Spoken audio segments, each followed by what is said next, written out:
Guys, आप लोगों का स्वागत है हमारे YouTube चैनल द हॉरर 11 पे। अगर आपको हॉरर स्टोरी सुनना पसंद है तो आप इस चैनल को सब्सक्राइब कर सकते हैं। आज हम आपको एक भूतिया हवेली की डरावनी कहानी के बारे में बताने वाले हैं, जिसको सुनकर आपकी रूह कांप जाएगी और बहुत मजा भी आने वाला है। उससे पहले वीडियो को लाइक और सब्सक्राइब करना मत भूलिएगा। तो चलिए आज की स्टोरी शुरू करते हैं। सर्दियों की एक शाम थी। चार दोस्त आरव, सना, विक्रांत और नेहा एक लंबे समय बाद कॉलेज फ्रेंड आदित्य की शादी में मिल रहे थे। चारों कॉलेज के दिनों में बेहद करीबी हुआ करते थे, पर अब जिंदगी की दौड़ में दूर दूर हो चुके थे।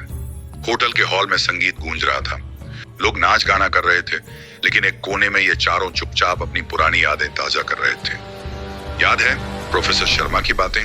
सना मुस्कुराई। हमेशा कहते थे कि विज्ञान सब कुछ नहीं होता, कुछ चीजें तर्क से परे होती हैं। हाँ, आरव बोला। और फिर अचानक एक दिन गायब हो गए। किसी को पता नहीं चला कि क्या हुआ।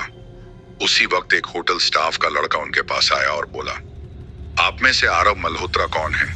आरव ने हाथ उठाया। वो लड़का एक लिफाफा थमाकर चला गया। लिफाफा पुराना और धूल भरा था। उस पर लिखा था, हवेली में मिलो तुम्हारा प्रोफेसर शर्मा। चारों सन्न रह गए। ये मजाक है क्या? नेहा बोली। लेकिन पत्र असली लग रहा था। उसमें हवेली का पता भी था। राजगढ़ के जंगलों के पार ठाकुर हवेली। ये वही हवेली है जिसके बारे में अफवाह थी कि वहां लोग गायब हो जाते हैं। विक्रांत ने फुसफुसाया। शायद कोई हमें बेवकूफ बना रहा है, आरव बोला। पर अगर ये सच हुआ तो चारों एक दूसरे की आंखों में देख रहे थे। उस रात वे देर तक इस पत्र के बारे में बात करते रहे। डर और जिज्ञासा के बीच एक फैसला पनप रहा था। चलो हवेली चलते हैं, आरव ने कहा। बाकी सब चुप थे, पर अंदर ही अंदर एक असामान्य यात्रा की शुरुआत हो चुकी थी। 3 दिन बाद वे चारों एक एसयूवी में बैठकर राजगढ़ की ओर रवाना हुए। रास्ता घुमावदार था। चारों तरफ घना जंगल और ऊंचे ऊंचे पेड़ों की छाया में सूरज भी डरकर छिप गया लगता था। मोबाइल सिग्नल कब चला गया किसी को पता ही नहीं चला। ये रास्ता तो नक्शे में भी नहीं है, नेहा ने घबराते हुए कहा। बस थोड़ा और। हवेली ज्यादा दूर नहीं है, आरव ने कहा, जो ड्राइव कर रहा था। 1 घंटे की यात्रा के बाद उन्हें एक टूटी फूटी लोहे की फाटक दिखी। उस पर जंग लगा था और वो आधा खुला हुआ था। उसके पार एक विशाल, काली और डरावनी हवेली दिखाई दी। ठाकुर हवेली। हवेली के चारों ओर जंगली झाड़ियां उगी थीं, खिड़कियां टूटी हुई थीं और छत पर कौवे बैठकर अजीब सी ध्वनि कर रहे थे। हवेली ऐसी लग रही थी मानो कई सालों से कोई इसमें आया ही नहीं। यही है? सना ने धीरे से पूछा। हाँ, विक्रांत ने कंधे उचकाए। अब तो वापस जाने का भी रास्ता नहीं। चारों ने एक दूसरे की ओर देखा और फाटक को पार कर हवेली की ओर कदम बढ़ा दिए। जैसे ही वे मुख्य दरवाजे के पास पहुंचे, हवा एकदम थम गई। हरियाली में जैसे सन्नाटा गूंजने लगा। आरव ने दरवाजा धकेला। चर्र। दरवाजा खुला और उनके सामने एक लंबा अंधेरा हॉल था। दीवारों पर पुरानी तस्वीरें थीं, जिन पर धूल जमी थी और कुछ जगह खून के जैसे धब्बे भी दिखे। फर्श पर लकड़ी की पट्टियां चरमराने लगी। मुझे यह जगह बिल्कुल ठीक नहीं लग रही, नेहा बुदबुदाई। अब हम आ ही गए हैं, आरव ने कहा। शायद अंदर कोई सुराग मिले। जैसे ही वे अंदर घुसे, अचानक तेज हवा के झोंके से दरवाजा अपने आप जोर से बंद हो गया। धड़ाम! नेहा चीख उठी। चारों दौड़कर दरवाजा खोलना चाहते थे, पर वो बंद हो चुका था, अंदर से, बिना किसी कुंडी के। किसने बंद किया? विक्रांत की आवाज कांपने लगी। हवेली अब उन्हें निगल चुकी थी। हवेली के अंदर एक अजीब सी ठंडक थी, जैसे यहाँ की दीवारें सांस ले रही हों। दीवारों पर जालों की मोटी परतें थीं और हर कोने से अजीब फुसफुसाहटें सुनाई दे रही थीं, मानो कोई छुपकर उन्हें देख रहा हो। नेहा दरवाजे के पास खड़ी कांप रही थी। यह दरवाजा अंदर से अपने आप कैसे बंद हो गया? किसी ने मजाक किया है या शायद हवा का दबाव? आरव ने खुद को भी समझाते हुए कहा। क्या हवा इतनी ताकतवर होती है कि लोहे का दरवाजा खुद बंद कर दे? सना ने सवाल किया। वे चारों अब हवेली के हॉल की ओर बढ़े। लकड़ी की सीढ़ियां ऊपर जा रही थीं और दोनों ओर दरवाजों की कतारें थीं। दाईं ओर एक बड़ा हॉल था, जहां दीवार पर एक बेहद पुरानी तस्वीर टंगी थी। विक्रांत ने उसे ध्यान से देखा। यह प्रोफेसर शर्मा जी की तस्वीर थी, पर उनकी आंखें तस्वीर में वे मुस्कुरा नहीं रहे थे, बल्कि सीधा देख रहे थे, जैसे जीवित होकर उन्हें घूर रहे हों। ये देखो, नेहा ने दीवार पर उंगली रखी। वहां किसी ने खून से लिखा था, वापस जाओ, अभी भी समय है। चारों एक पल के लिए ठिठक गए। उस पल में सन्नाटा इतना गहरा हो गया कि वे अपनी सांसों की आवाज भी सुन सकते थे। हमें यहां नहीं होना चाहिए, नेहा ने धीरे से कहा। पर अब लौटना मुमकिन नहीं, आरव ने जवाब दिया। कम से कम पता तो करें कि यह सब हो क्या रहा है। वे हवेली की एक कोठरी में पहुंचे। वहां की हवा और भी ठंडी थी और एक कोने में एक पुरानी अलमारी रखी थी। विक्रांत ने उसे खोलने की कोशिश की, लेकिन अलमारी अरी जाम थी। वह जोर लगाकर धक्का देने लगा। तभी अचानक पीछे एक चीख गूंजी। आ! नेहा जोर से चीखी। जब सब मुड़े तो देखा उसके ठीक पीछे एक परछाई खड़ी थी, लंबी, बिना चेहरे वाली। और जैसे ही सब उसकी ओर भागे, वो परछाई दीवार में समा गई। मैंने देखा था, नेहा कांप रही थी। कोई कोई था वहां। सना ने उसका हाथ थाम लिया। शायद तुम्हें भ्रम हुआ हो। नहीं पौना, नेहा ने कहा। उसके चेहरे की जगह सिर्फ अंधेरा था। अब तक चारों को एहसास हो चुका था कि यह हवेली सिर्फ ईंट पत्थरों का ढांचा नहीं, कुछ और भी है, कुछ बेहद डरावना। हवेली में रात उतर चुकी थी। अंधेरा और सन्नाटा इतना घना था कि दियों की हल्की लौ भी कांप रही थी। बिजली की कोई व्यवस्था नहीं थी, इसलिए वे सबने अपनी मोबाइल टॉर्च जला रखी थी, पर नेटवर्क पूरी तरह गायब था। हमें एक सुरक्षित कमरा ढूंढना चाहिए, आरव ने कहा, जहां रात बिता सकें। वे सभी ऊपर की सीढ़ियां चढ़कर हवेली की पहली मंजिल पर पहुंचे। वहां दाईं ओर एक कमरा था जिसका दरवाजा अध खुला था। उन्होंने उसे धकेला। कमरे में पुरानी किताबों से भरी एक शेल्फ, धूल से ढकी कुर्सियां और एक मेज थी जिस पर एक पुराना फोटोग्राफ पड़ा था। आरव ने वह तस्वीर उठाई। यह एक पुराना ग्रुप फोटो था, शायद 20 से 25 साल पुराना। उसमें प्रोफेसर शर्मा थे और उनके साथ कुछ और लोग जिनके चेहरे धुंधले हो चुके थे, लेकिन तस्वीर के पीछे काले स्याही में कुछ लिखा था। हमने जो खोला अब वह बंद नहीं हो सकता। वहीं पास में एक अलमारी रखी थी, जिसे विक्रांत ने खोलने की कोशिश की। इस बार यह खुलेगी, उसने जोर लगाया। खट खचच, अलमारी कराहती हुई खुल गई और अंदर एक पुरानी चमड़े की जिल्द वाली डायरी रखी थी। उस पर उभरे हुए अक्षरों में लिखा था, डॉक्टर वेद शर्मा। सभी सन्न रह गए। आरव ने धीरे से डायरी के पन्ने पलटने शुरू किए। पन्नों पर धुंधले, डरावने वर्णन थे, अजीब प्रयोगों के, आत्माओं के बुलावे के और हवेली की संरचना के भीतर छुपे रहस्य के। यह हवेली एक तांत्रिक कालीनाथ की थी, जो अमृता की खोज में इंसानों की बलि चढ़ाया करता था। मैं इसे एक भ्रम समझता रहा, जब तक मैंने खुद नहीं देखा कि उसकी आत्मा अब भी हवेली में है। मेरे साथ आए बाकी साथी लौटे नहीं। नेहा ने कांपती आवाज में पूछा, मतलब प्रोफेसर शर्मा इस तांत्रिक की हवेली में आत्मा खोजने आए थे और खुद गायब हो गए, सना ने कहा। तभी कमरे की खिड़की एक जोर की आवाज से खुल गई। धड़ाम! ठंडी हवा अंदर घुस आई और मेज पर रखी मोमबत्ती बुझ गई। विक्रांत ने खिड़की की ओर बढ़ते हुए कहा, यहां कुछ तो है, कुछ जो हमें देख रहा है। तभी पीछे की दीवार से एक धीमी, खर्राटेदार आवाज आई, मानो कोई धीरे धीरे दरवाजे के पीछे चल रहा हो। आरव ने फुसफुसाकर कहा, अब यह सिर्फ रहस्य नहीं है, यह खेल शुरू हो चुका है। हवेली की रात अब और भी डरावनी होती जा रही थी। चारों दोस्त उस कमरे के फर्श पर बैठे थे और आरव अब प्रोफेसर शर्मा की डायरी जोर जोर से पढ़ रहा था, जैसे हर शब्द जिंदगी और मौत के बीच की रेखा बन गया हो। कालीनाथ एक राक्षस था, तांत्रिक नहीं।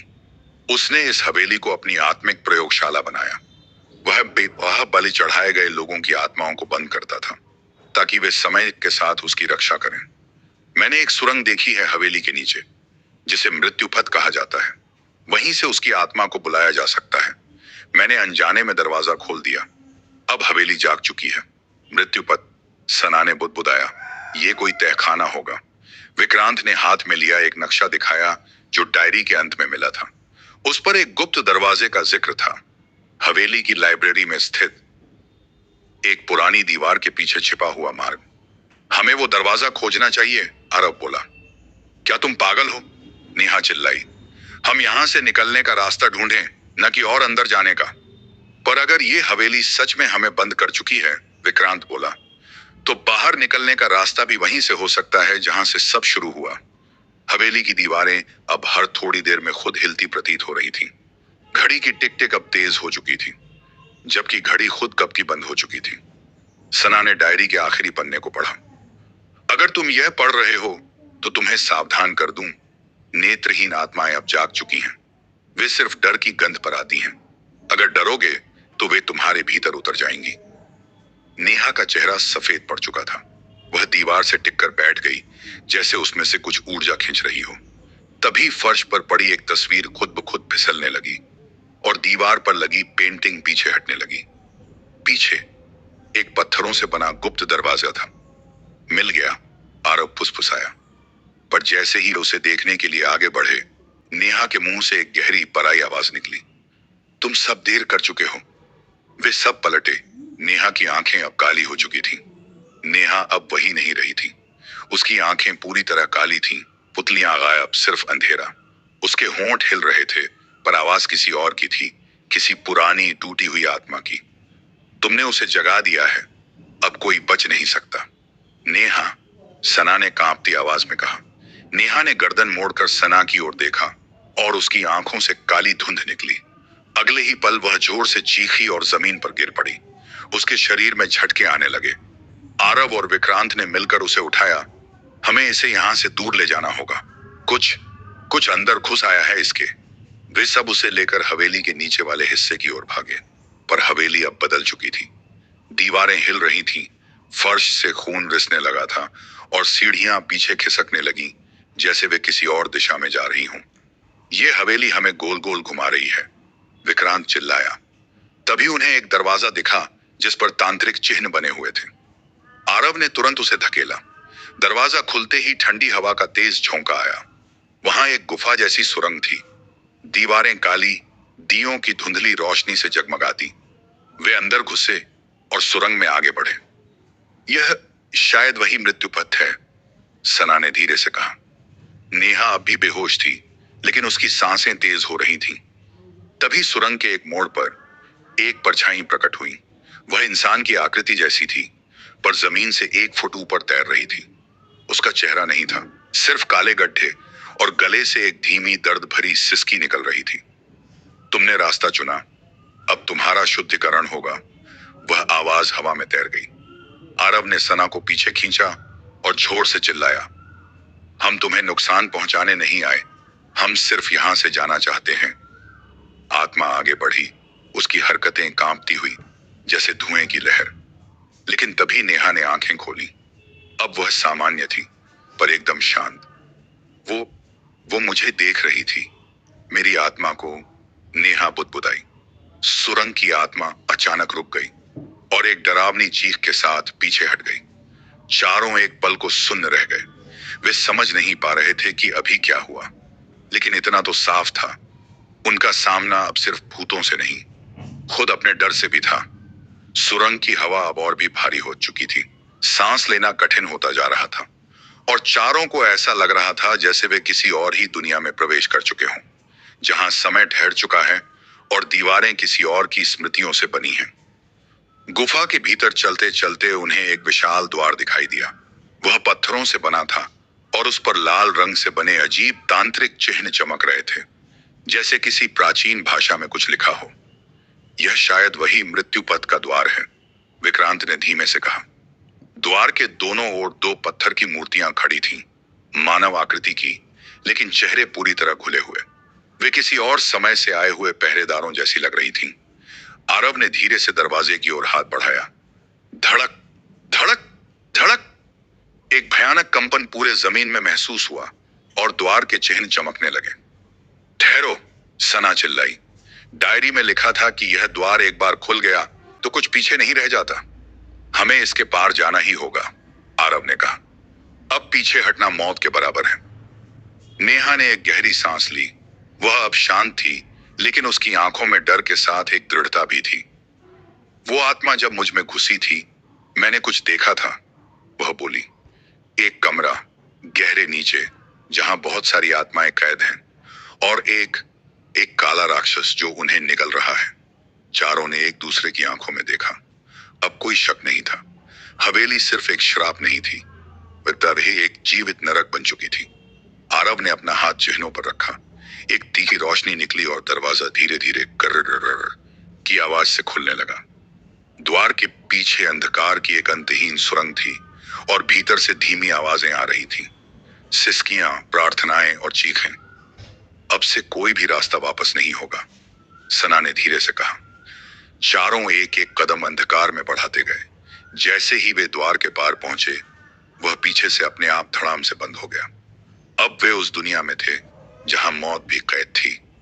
जैसे ही चारों मित्र मृत्युपथ के द्वार के पार पहुंचे, गवान एक भयानक ठंड उनके शरीर में समा गई। वहां कोई रोशनी नहीं थी, पर फिर भी उन्हें चारों ओर का अंधेरा साफ दिखाई दे रहा था, मानो यह अंधकार खुद ही देख सकता हो। दीवारें अब पत्थर की नहीं बल्कि मांस जैसी प्रतीत हो रही थीं, धड़कती हुई, धड़धड़ाती हुई। उनकी हर सांस पर लग रहा था जैसे कोई निगाहें गड़ा रहा हो। पगडंडी अब एक गोल गुफा में जाकर खुली, जहां एक विशाल कक्ष था। इस कक्ष में हवा में तैरती सैकड़ों आत्माएं दिख रही थीं, हर एक चेहरे पर पीड़ा, भय और अधूरी इच्छाएं। ये सभी आत्माएं इस हवेली में मारी गई होंगी, नेहा बुदबुदाई। उन आत्माओं के बीच एक ऊंचा पत्थर का स्तंभ था, जिस पर एक काली लौ जल रही थी। लौ के आसपास हवा कांप रही थी, और जैसे ही चारों उसके पास पहुंचे, आत्माएं अचानक हरकत में आ गईं। वे चीखने लगीं, तुम्हें नहीं आना चाहिए था, उसने हमारी आत्माएं खा ली, अब तुम्हारी बारी है। आरव ने स्तंभ के पास जाकर उसकी सतह को छूने की कोशिश की, तभी एक तेज झटका उसे पीछे फेंक देता है। भड़ाक! आरव जमीन पर गिरा और उसका सिर फटने से बच गया। विक्रांत ने उसे उठाया। यह कोई सामान्य जगह नहीं है, उसने कहा। यहां हर चीज जिंदा है। सना की नजर पास पड़ी एक किताब पर गई। वह पत्थर पर जमी हुई थी, लेकिन हवा में तैर रही थी। उसने जैसे ही उसे छूने की कोशिश की, वह अपने आप खुल गई। उसमें एक नक्शा बना था, हवेली के गुप्त हिस्सों का, और अंत में एक जगह चिन्हित थी, काली कोठरी। यही अंतिम स्थान है, सना ने कहा। यही कालीनाथ की आत्मा बंद है, या शायद जाग चुकी है। नेहा अब धीरे धीरे उन आत्माओं के पास गई। वे अब शांत थीं। उनमें से एक बूढ़ी औरत की आत्मा आगे आई और बोली, हम तभी मुक्त होंगे जब कालीनाथ का वध होगा, लेकिन उसका वध कोई इंसान नहीं कर सकता। तो कौन करेगा? विक्रांत ने पूछा। आत्मा ने नेहा की ओर देखा और कहा, वो जिसके भीतर अंधकार खुद प्रवेश कर चुका है। सभी की निगाहें नेहा पर टिक गईं। नेहा की सांसें तेज हो गई थीं। आत्माओं की बातें सुनकर उसके होश उड़ चुके थे, पर सना ने उसका हाथ थाम लिया। तू अकेली नहीं है, उसने कहा। हम सब तेरे साथ हैं। अब उनके पास दो ही रास्ते थे, या तो भागकर अपने प्राण बचाएं, या उस अंधकार से सामना करें जिसने न जाने कितनों की आत्माएं निगल ली थी। उन्होंने आत्माओं द्वारा दिखाए गए रास्ते पर कदम बढ़ाया। गुफा की दीवारें अब और अधिक भयानक होती जा रही थीं। कभी बच्चों की चीखें, कभी किसी स्त्री की सिसकियां, और कभी कभी खुद अपने ही नाम पुकारती आवाजें।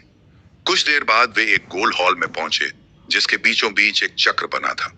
उसके बीच में एक पत्थर की समाधि थी, जिसके चारों ओर तांत्रिक मंत्रों के चिन्ह उकेरे हुए थे। यही है काली कोठरी, आरव ने कहा। अचानक पूरी गुफा थर्राई, गूंजती हुई ध्वनि से, जो किसी की हंसी जैसी थी, पर वह हंसी मानवीय नहीं थी। तुम सब यहां तक आ ही गए, मैं तुम्हारा ही इंतजार कर रहा था। अंधेरे के कोने से धुएं जैसा कुछ आकार लेने लगा। पहले वह एक परछाई थी, फिर एक आकृति बनी, लंबी, काली, बिना चेहरा, आंखों की जगह दो जलती हुई लपटें। कालीनाथ। उसका शरीर लगातार हिल रहा था, जैसे वह धुएं और आत्माओं से बना हो। उसकी उपस्थिति ही इतना भारी थी कि चारों घुटनों पर गिर पड़े। तुम्हारी हिम्मत कैसे हुई मेरी नींद तोड़ने की? उसने गरजते हुए कहा। विक्रांत ने कांपते हुए उत्तर दिया, हम बस यहां से निकलना चाहते हैं, तुम्हें कोई हानि नहीं पहुंचाना चाहते। निकालने की इजाजत मैं नहीं देता, कालीनाथ चिल्लाया। उसके एक इशारे पर आत्माएं फिर से चीखने लगीं। सना और विक्रांत दीवार से चिपक गए। तभी नेहा खड़ी हुई। उसकी आंखें बंद थीं। उसके माथे से पसीना बह रहा था, लेकिन वह किसी अदृश्य शक्ति से जुड़ी दिख रही थी। मेरे भीतर अब सिर्फ डर नहीं है, तेरी ही परछाई है, नेहा बोली। उसकी आवाज अब अपनी नहीं थी, वह गूंजती हुई गहराई से आई थी। कालीनाथ कुछ पल के लिए रुका। तू वही है जिसे चुना गया है। नेहा चक्र के भीतर चली गई। उसके कदम तेजी से मंत्रों के चिन्हों के बीच पड़ते जा रहे थे। हवा कांप रही थी, आत्माएं चुप थीं। अब अंत तेरा होगा, नहीं तो हम सबका। और तभी कालीनाथ ने एक भयंकर चीख के साथ चक्र के भीतर छलांग लगा दी। कालीनाथ की शक्ति हवा में फैल रही थी, जैसे हर जगह काला स्याह पर्दा गिर रहा हो। नेहा ने अपने दिल की आवाज को पकड़ते हुए चक्र के बीच में कदम रखा। चारों तरफ तांत्रिक चिन्ह चमक उठे। तुम मेरी आत्मा को नहीं रोक सकते, नेहा ने जोर से कहा। तभी कालीनाथ ने अपनी भयानक शक्ति का प्रहार किया। उसके हाथों से काले ऊर्जा के गोले निकले जो सीधे नेहा की तरफ बढ़े। नेहा ने अपनी सारी ताकत लगाकर उनका सामना किया और एक प्रकाश की चमक फैल गई। शेष 3 दोस्त भी मदद के लिए हाथ बढ़ाने लगे। वे अपने भीतर छिपी हिम्मत से नेहा को सहारा देने लगे। धीरे धीरे कालीनाथ की शक्ति कमजोर पड़ने लगी। पर तभी एक अंतिम वार हुआ। कालीनाथ ने नेहा की ओर अपना आखिरी दंश किया। नेहा दर्द से चिल्लाई और फिर एक तेज प्रकाश ने पूरे कक्ष को घेर लिया। जब प्रकाश छटा तो कालीनाथ गायब था।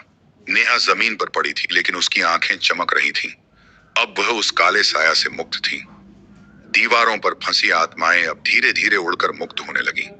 हवेली में फिर से जीवन की नमी लौटने लगी। चारों दोस्त थक चुके थे, पर उनके चेहरे पर जीत की चमक थी। हम जीत गए, आरव ने कहा।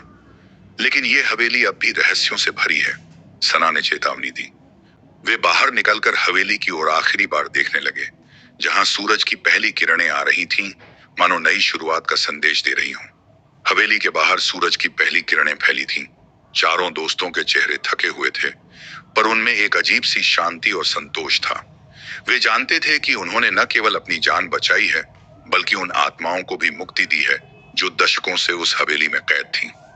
नेहा, जो अब पूरी तरह सामान्य थी, अपने आप को देख रही थी जैसे बाल से एक भारी बोझ उठ गया हो। मुझे अब वो अंधेरा नहीं डराता, उसने कहा। आरव ने हवेली की ओर देखते हुए कहा, यह जगह अब सिर्फ एक कहानी होगी, उस काले अतीत की याद जो हमें सताती रही। सना ने मुस्कुराते हुए कहा, पर सच ये है कि डर और साहस हमेशा एक साथ चलते हैं और हमें अपने डर का सामना करना ही पड़ता है। विक्रांत ने चारों को देखा। हमारी दोस्ती भी तो इसी हवेली में आजमाई गई। जो भी हुआ, हमें एक दूसरे का सहारा मिला। वे चारों धीरे धीरे हवेली से दूर चल पड़े। पीछे रह गई वो भूतिया हवेली जिसके रहस्यों की गूंज सदियों तक कहीं गुमनाम रहेगी। लेकिन वे जानते थे कि वह कहानी खत्म नहीं हुई, क्योंकि हर अंधेरे के बाद उजाला भी आता है और हर रहस्य के पीछे छुपी होती है एक नई उम्मीद। तो आज की स्टोरी कैसी लगी दोस्तों? अगर आपको और ऐसी हॉरर स्टोरी सुनना है तो इस चैनल को सब्सक्राइब कर लेना और मिलते हैं अगले स्टोरी के साथ।